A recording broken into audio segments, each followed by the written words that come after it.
মাথা ঘুরতেছিল কালসেনের সাথে পড়ছে, মানে এটা তো অনেক বড় বিষয়, কালসেনের সাথে খেলাই তো অনেক বড় বিষয়, জিতা তো দূরের কথা। 9 বছরের এক কিশোরের প্রতিপক্ষ যখন ম্যাগনাস কার্লসেন, তখন মাথা ঘুরারই কথা।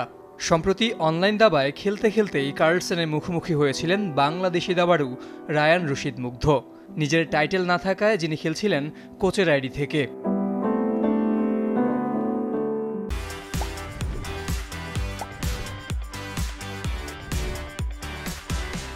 কিন্তু 1 মিনিটের বুলেট ব্রাউল সেই ম্যাচে অবিশ্বাস্যভাবে হেরে যান র্যাপিড দাবায় 5 বারের সেরা, 8 বারের ব্লিডস ও 5 বারের বিশ্ব চ্যাম্পিয়ন কার্লসেন। মাউস স্লিপ করায় মুগ্ধকে ড্রয়ের অফারও নাকি করেছিলেন নরওয়েজিয়ান তারকা। আমি একটা পিস ক্যাপচার করেছি, ম্যাগনাস কার্লসেনটা পিস ক্যাপচার করতে গিয়ে অন্য জায়গায় দিয়ে ফেলেছে, ওইটাকে বলে মাউস স্লিপ। কার্লসেন আমাকে ড্রফার করেছিল ওই মাউস স্লিপটা হওয়ার পর, কিন্তু আমি দেখি নাই।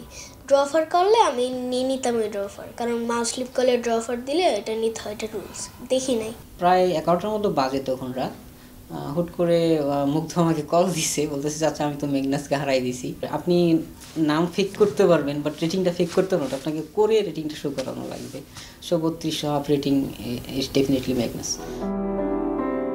করোনার দিনগুলোতে কম্পিউটারে বাবার খেলা দেখে দাবার প্রেমে পড়েছিলেন।